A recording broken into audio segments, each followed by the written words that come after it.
Neto Nation, I'm talking to you. It's time to rise up because we're doing a roster recap today. We're continuing that conversation, and we're looking at the shortstop position. And of course, our shortstop is the one and only Zach Neto.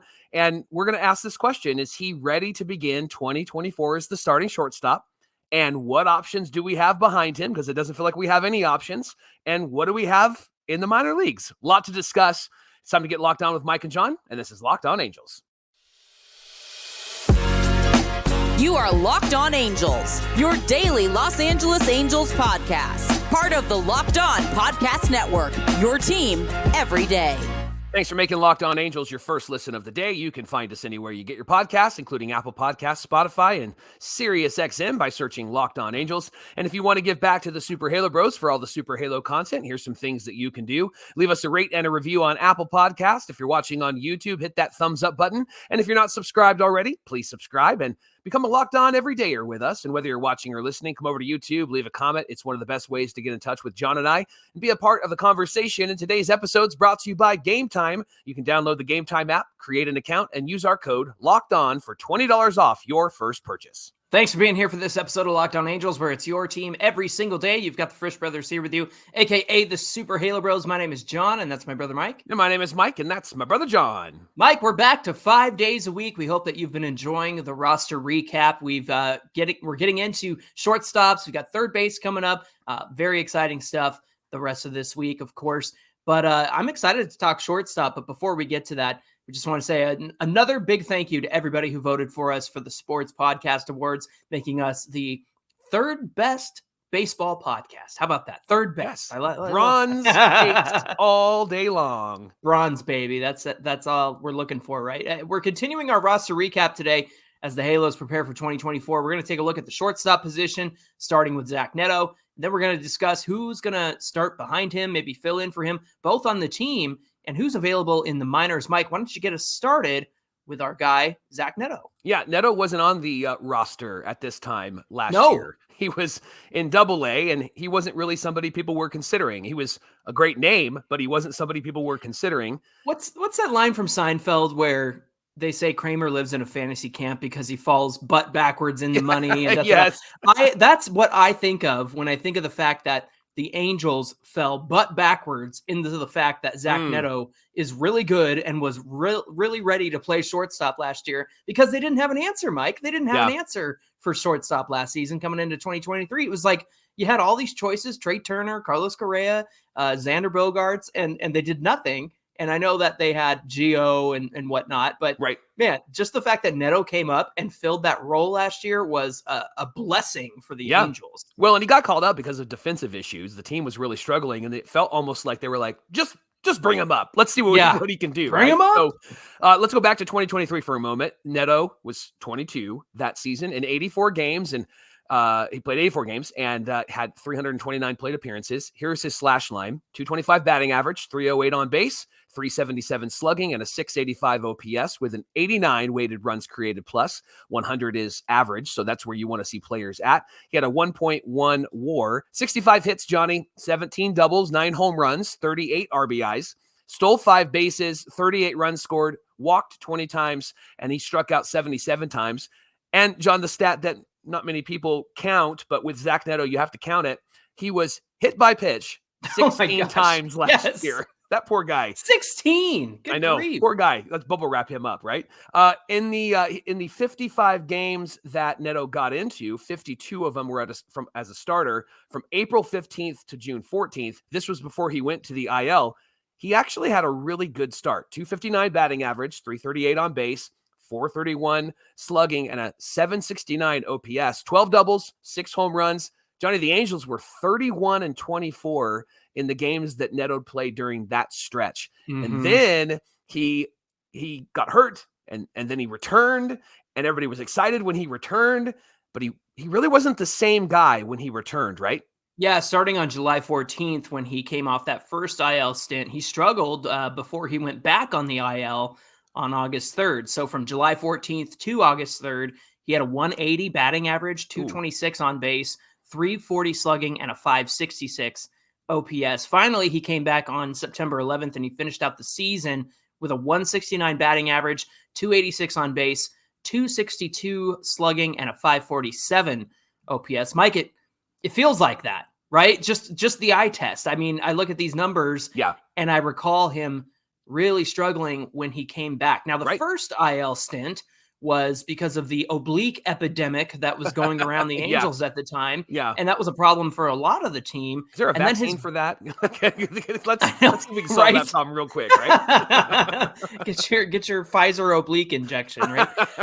Then his back was bothering him for the second IL stint. And you could tell when he was on the field. Remember a couple of those games where, I mean, he's making diving plays and he throws it to first and then he's just in pain. You can tell that he's really struggling with moving out there. You don't want that with your 22-year-old shortstop. No, you don't want to see him grimacing, making plays like that. So perhaps it was just a measure of not quite being healthy enough to come back, but the Angels needed him. And I'm sure Neto is a dog and he wants to be out there as well. But here's the Fangraphs projections, Mike, for Zach Neto in 2024.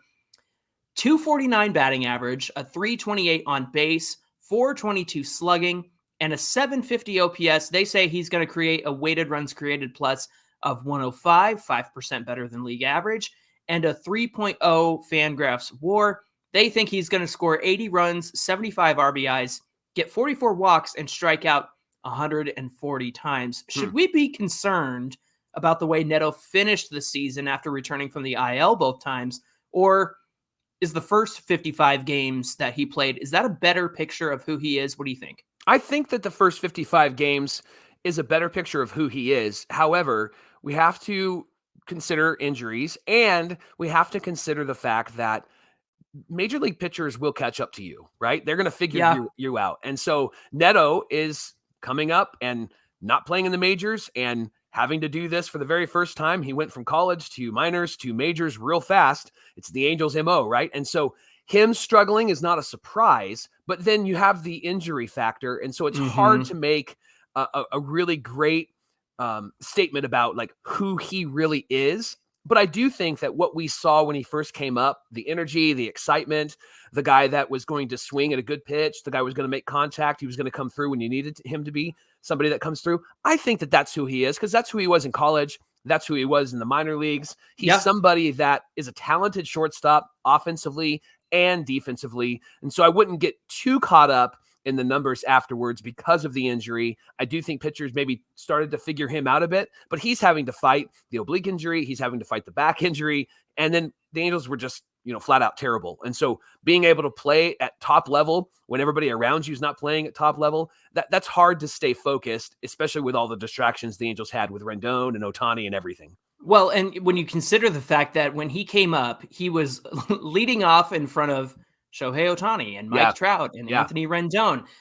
You and I have talked about this before. There are certain guys who, when you lose your Ohtanis and your Rendons and your Trouts, and then the lineup doesn't look that great, guys try to rise to the occasion. We saw that back in June of 2021 when David Fletcher went on that 26-game hit streak. He was like the hottest guy, the hottest hitter, the hottest player on the team.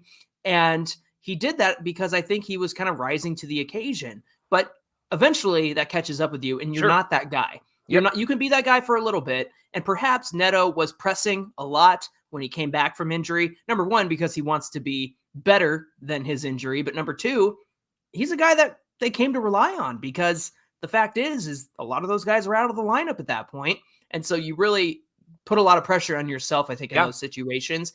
Mike, you mentioned Neto defensively at shortstop. Let me talk about him at that position last year. 711 and 1/3 innings over at shortstop. He had a 979 fielding percentage. 980 is about regular when it comes to a fielding percentage. He had a negative 1.8 ultimate zone rating. Now, don't freak out about that because that does put him ahead of guys like Trey Turner, Javi Baez, Tim Anderson, and Ellie De La Cruz.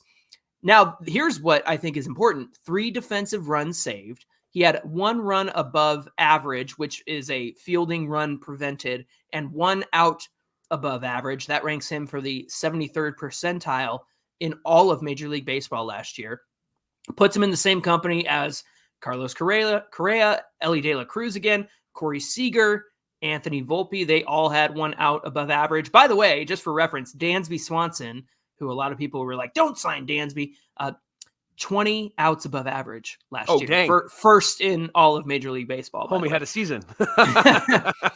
Mike, Neto's arm strength was 88.5 miles per hour on average. That ranks him for 76th percentile in MLB. His fastest throw was 94.3 miles per hour. So he's got some zip over there, and that's exciting to see, something that you want out of your shortstop. By the way, when Ron Washington was announced as the Angels manager, I reached out to Mrs. Maggie Neto, Mama Neto, and said, how excited is Zach to play for Ron Washington? And she said he was super excited to play for him. I think that he's going to have a very positive influence over Zach Neto this season when you consider how much he helped improve Marcus Semien at shortstop during their A's days. But Mike, what kind of defensive improvements and what kind of influence do you see Ron Washington having over Zach Neto this year? I think he's just going to be a boring fundamental player, and that's what we want, right? I mean, I love the flashiness. I love the Jeter hop. I love the diving and throwing to third. I love I'm going to go up the middle and get it and throw it to first and throw at 94 miles an hour. You know, those moments are going to be, it's going to happen. I was just going to say that. And he, and you mentioned it too. I forgot to mention, remember the really smart plays that he would make on guys trying to run from second to third, thinking they could get there. And Neto would catch him by surprise and throw him out at third, or get the tag out, the force out at third, or the tag out. And he really took guys by surprise over there at shortstop. Yeah. And I think that those plays are great.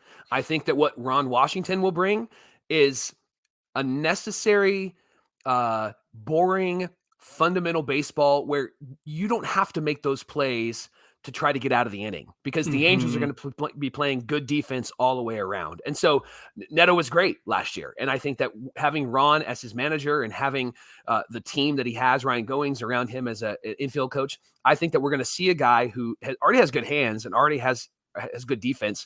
I could see somebody just continuing to develop as a young man and be solid over there. And our pitching staff needs a great defense behind them.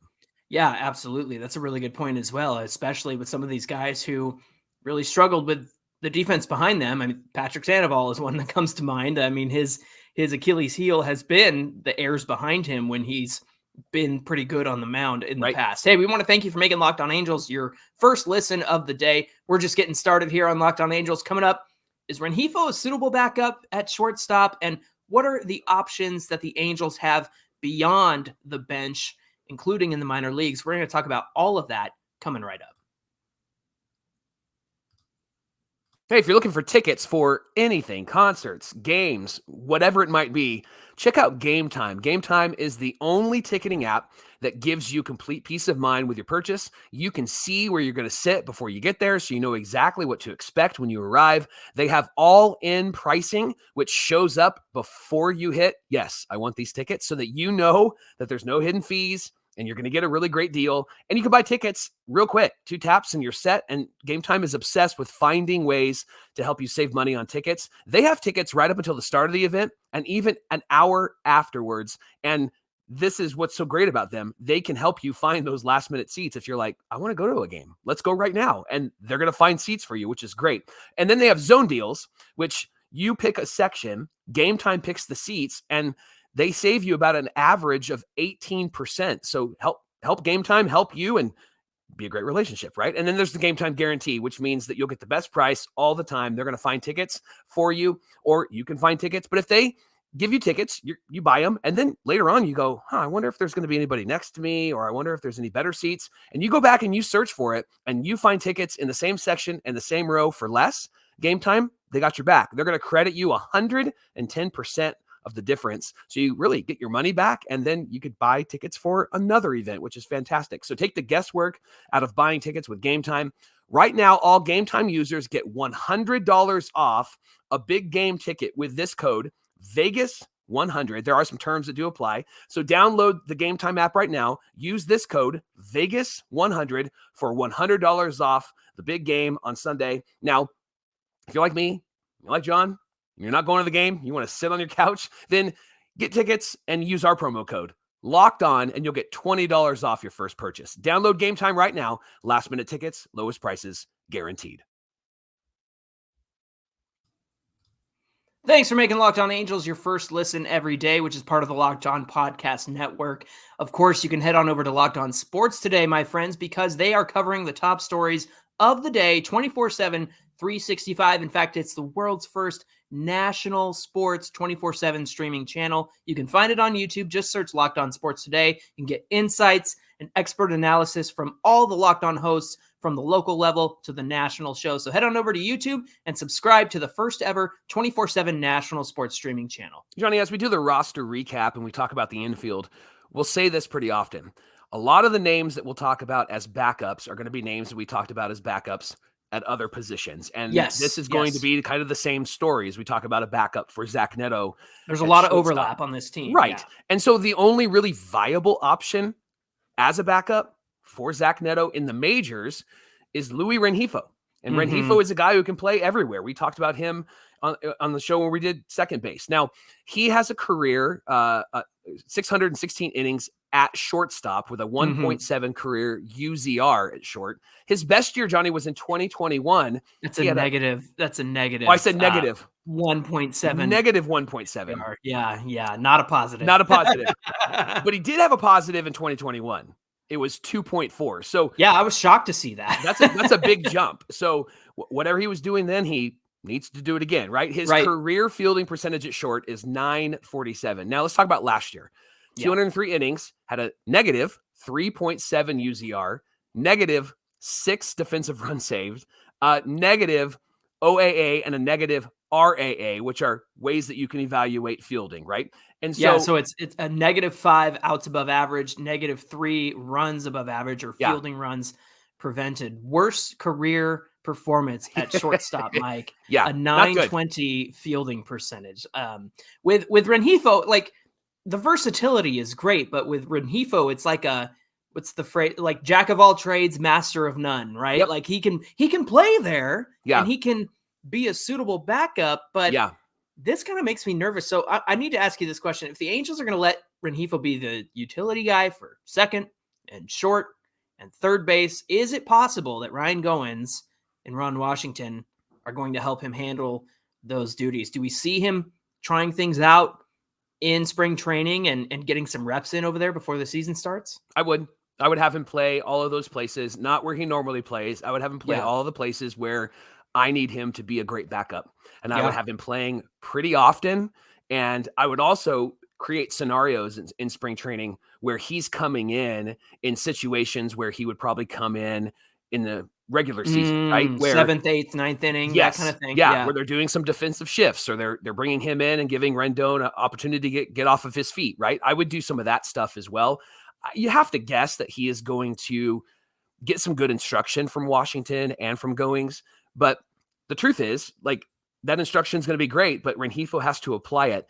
And when you talk about, like, good at a lot, but master of a little, like, the danger there is if you're not focused on one position and you're thinking about multiple positions, then it's hard to become really great in one specific thing. And I think that's been the danger with Rengifo, and probably why his offense has been questioned by Angel fans as well, even though at the end of the year he's done really well. At the beginning of the year, when they're competitive, his numbers aren't that great. Now, we've argued that it's because of at-bats and because of opportunity, but there is some credence to the fact that if he's trying to figure out third base, shortstop, second base, outfield, and, oh, by the way, can you go and hit?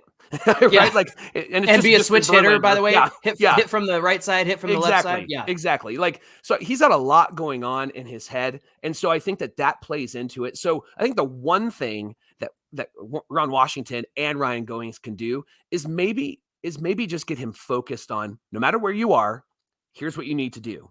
No matter what position you're playing, here's the triangle, here's where your base is, here's where your feet need to be. That type of stuff is what I think will improve him. I want to see one of those videos that we've seen of Ron Washington working with the Braves infielders. Yeah. But it's Rengifo. Like, that's what I want to see. And I want to see Rengifo go, like he did with one of the Braves infielders, right?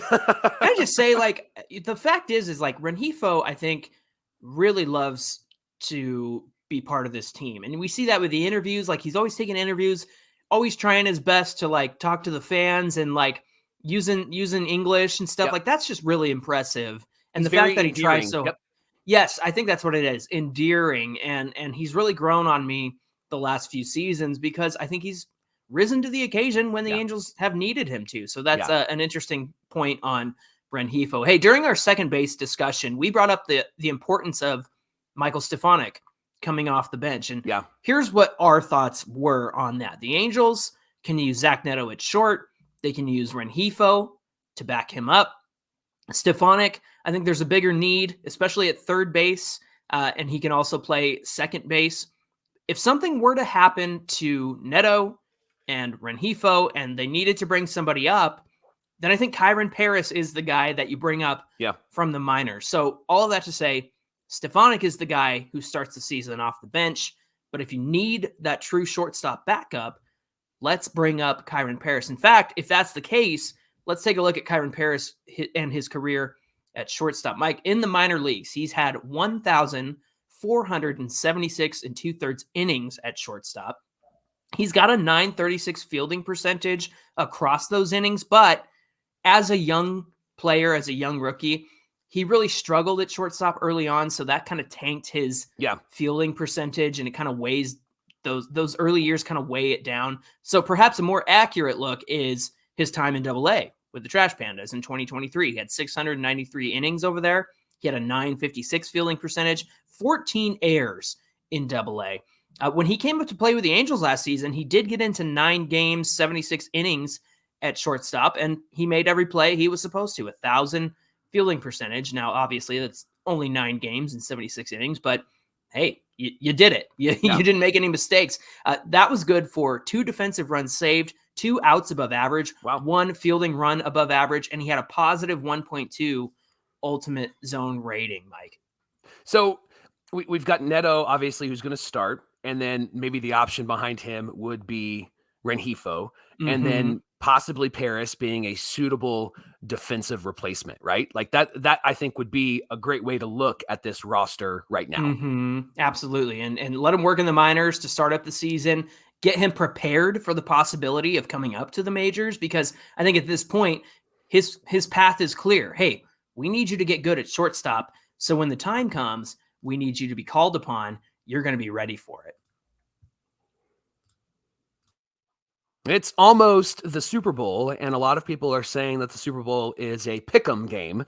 I saw Jeff Saturday on ESPN say he's leaning in the direction of the San Francisco 49ers over the Chiefs, and the reason for that is because the Niners have just a punch-you-in-the-mouth running game, and he said if they don't get away from that, they're going to be a team that finds themselves victorious on Sunday. So keep that in mind, because FanDuel wants you to keep that in mind, because FanDuel has options for you to bet on the game. And if you want to bet on the game and bet on the winner, you might want to bet on the 49ers. Now, that's not a guarantee, but with FanDuel, you can bet also on how many people are going to score, what the score might be, and who gets a touchdown, and all of that good stuff. So check out FanDuel right now. A lot of bets, a lot of fun. New customers right now, if you join today, you'll get $200 in bonus bets if your first $5 or more wins. So just visit FanDuel.com/lockedon to sign up. That's FanDuel.com/lockedon.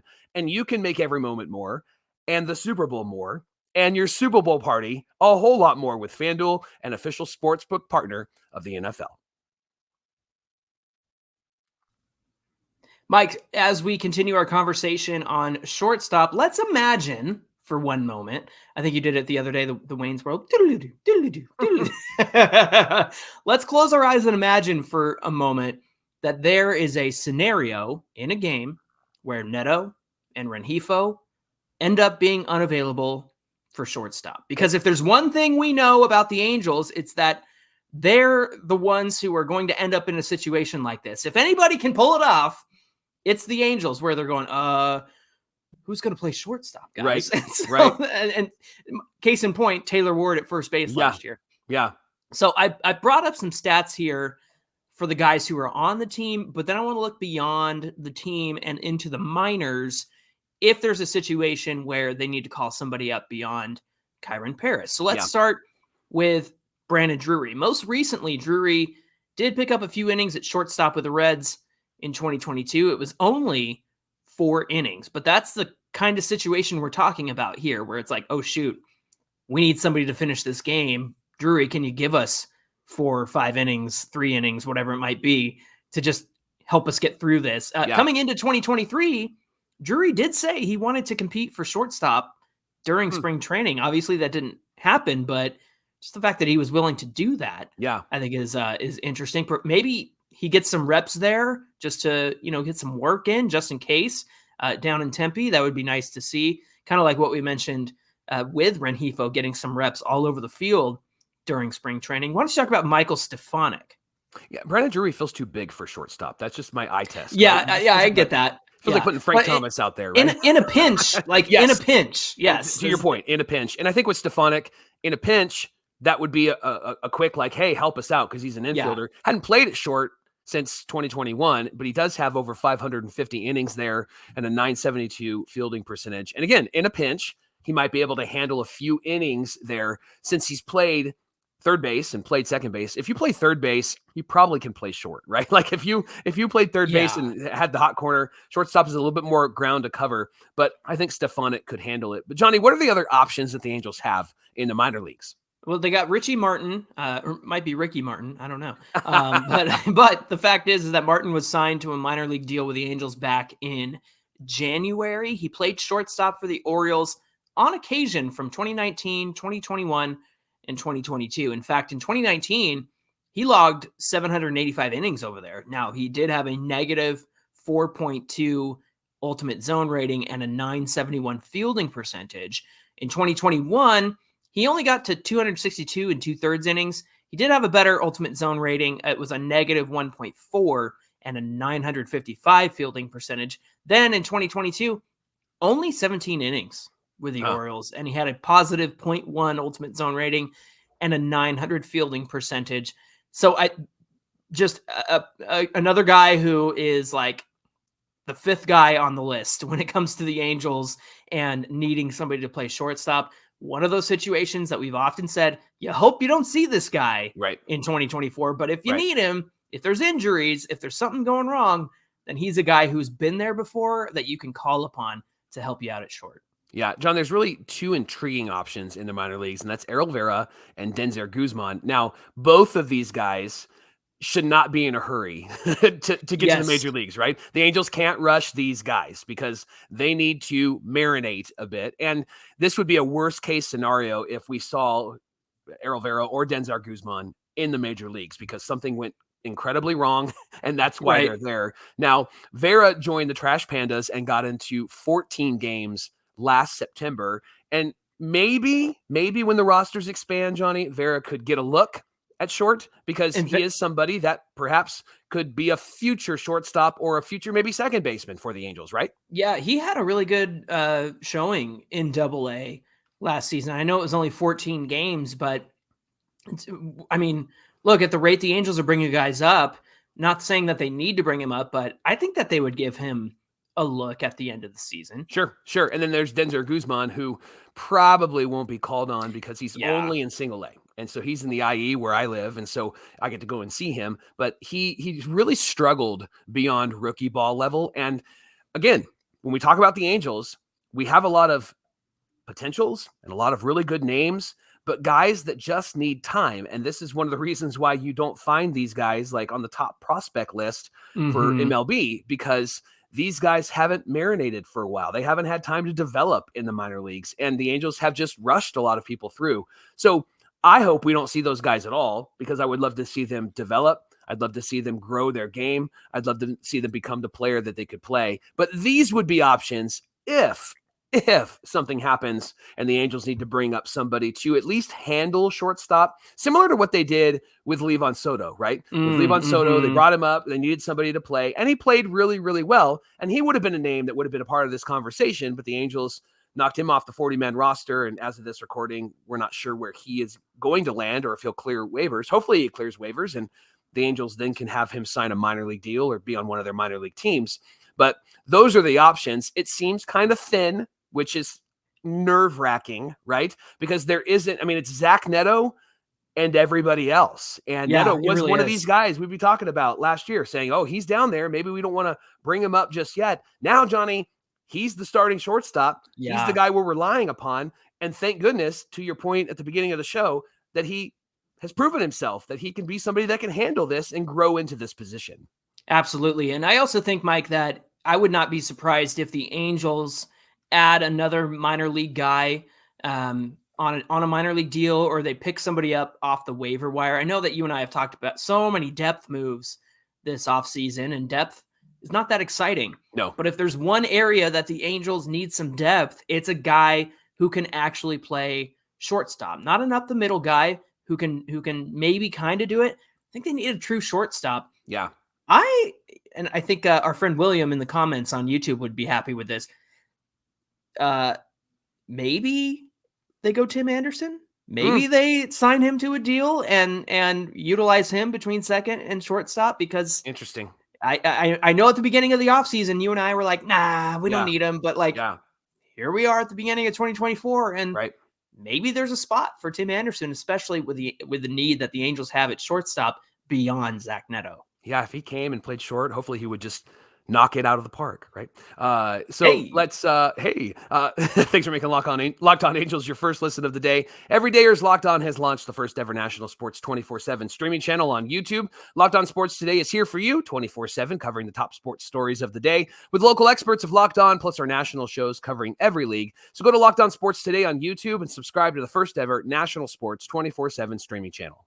Hey, give us a follow on Twitter at Locked On Angels and at Super Halo Bros on Twitter and Instagram. Sometimes, Mike, there are conversations that we have, on Twitter or on Instagram that we don't always get to have on the show, especially if it's like breaking news. So please get at us on social media, because if you want the latest and greatest thoughts, that's where we're tweeting. That's where we're sharing those.